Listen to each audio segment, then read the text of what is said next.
we had proclaimed our independence in August 45, we attached as preamble to our constitution the Pancasila, the 5 guiding principles of our national life. First, believe in God.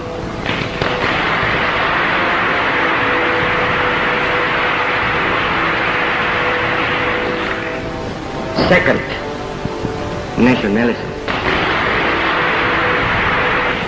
Third, humanity.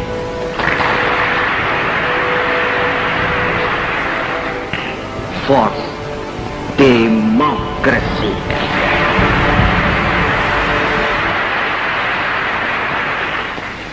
Fifth, social justice.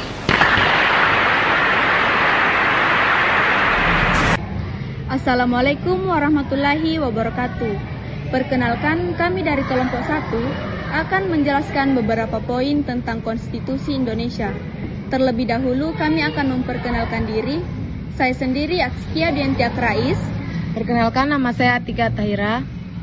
Saya Sinta Mardika Putri. Saya Kansa Fitrah Dayana dan di samping saya bernama Siti Ardila Inaya Nasir. Baik, langsung saja kita masuk ke poin pertama. Baik, pada materi ini kita akan mengenal terlebih dahulu konstitusi. Pengertian konstitusi tersendiri ialah keseluruhan sistem ketatanegaraan suatu negara yang berupa peraturan atau tata tertib yang membentuk, mengatur, dan memerintah dalam pemerintahan suatu negara. Setelah tadi kita mengenal pengertian konstitusi tersendiri, kita akan mengenal konstitusi Indonesia.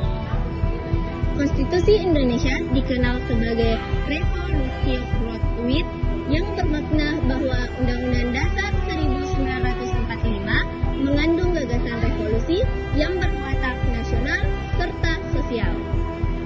Ketiga, kita akan mengenal tujuan konstitusi. Konstitusi bertujuan sebagai sarana memberikan pengawasan dan pembatasan terhadap kekuasaan politik dan membebaskan kekuasaan dari kontrol mutlak dari para penguasa pemerintah atau memberi batasan kepada para penguasa. Dengan kata lain, mengatur masyarakat secara tertib dan terorganisasi.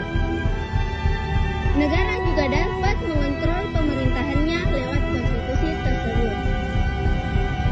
Kedudukan dan fungsi konstitusi yang dirumuskan Komisi Konstitusi tentang perubahan Undang-Undang Dasar 1945.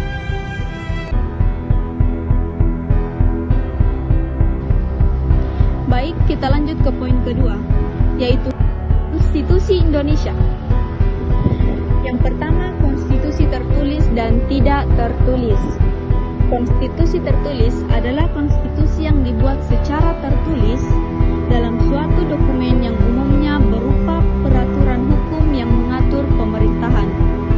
Sementara itu, konstitusi tidak tertulis adalah konstitusi yang dibuat secara tidak tertulis yang berupa peraturan hukum yang mengatur pemerintahan seperti tradisi, kebiasaan, dan adat istiadat. Hampir semua negara memiliki konstitusi tertulis, termasuk Indonesia berupa Undang-Undang Dasar 1945.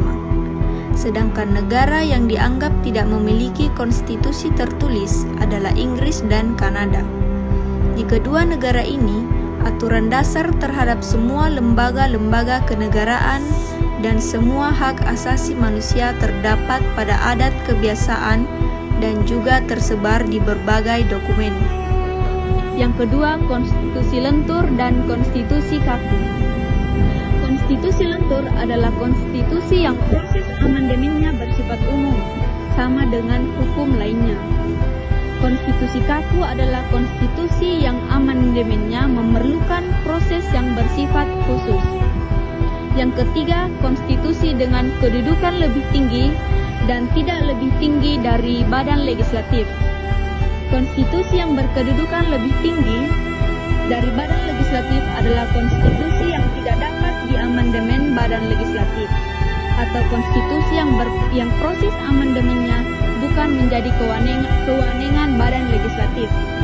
Sementara itu, konstitusi yang kedudukannya tidak lebih tinggi dari badan legislatif adalah konstitusi yang dapat diamandemen oleh badan legislatif atau konstitusi yang proses amandemennya menjadi kewenangan badan legislatif.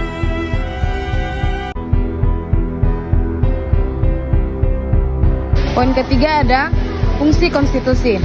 Konstitusi itu sendiri berfungsi untuk memberikan pembatasan kepada suatu kekuasaan suatu pemerintahan agar tidak terjadi pemerintahan yang bertindak berwenang-wenang, sehingga hak-hak bagi warga negara dapat terjamin, terlindungi, dan tersalurkan.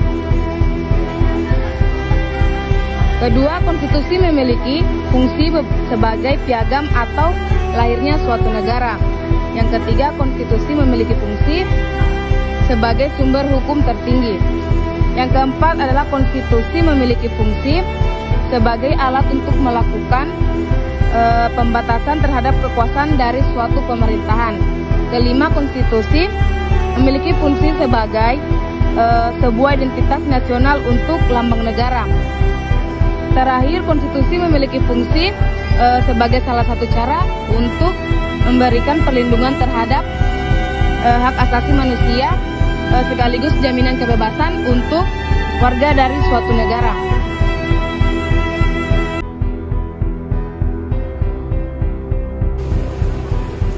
Apa yang perlu dilakukan warga negara terhadap konstitusi? Ada 3 bagian, yaitu 1. Mempelajari dan melaksanakan isi konstitusi. 2. Mempelajari dan menaati undang-undang yang saat ini berlaku sesuai dengan konstitusi. 3.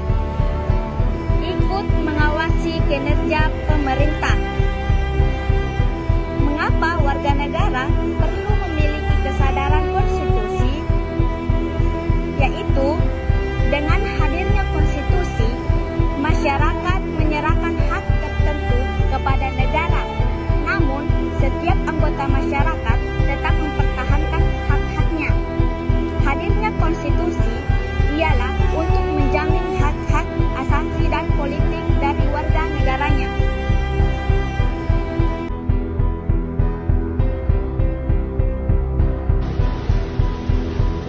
Baik, poin selanjutnya adalah mengapa setiap negara memerlukan konstitusi. Suatu negara memerlukan konstitusi dikarenakan konstitusi merupakan dasar dalam penyelenggaraan kegiatan sebuah negara.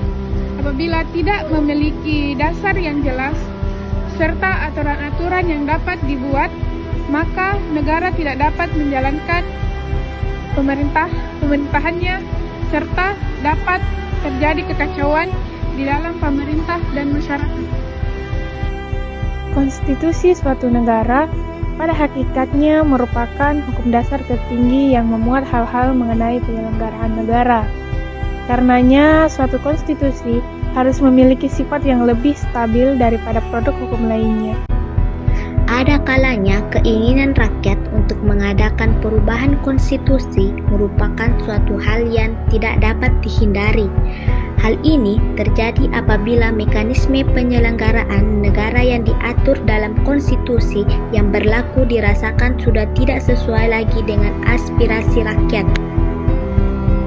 Kesimpulan, konstitusi merupakan salah satu syarat terbentuknya suatu negara. Tanpa adanya konstitusi negara tersebut tidak mungkin terbentuk. Di dalam sebuah konstitusi memuat banyak kepentingan seputar tatanan organisasi negara, HAM, UUD, dan banyak lagi. Konstitusi juga memiliki kedudukan dan pengaruh sangat besar bagi suatu negara, karena fungsinya dalam mengatur kekuasaan. Sekian penjelasan dari kelompok kami. Lebih dan kurangnya mohon dimaafkan. Wabillahi taufiq wal hidayah. Wassalamualaikum warahmatullahi wabarakatuh.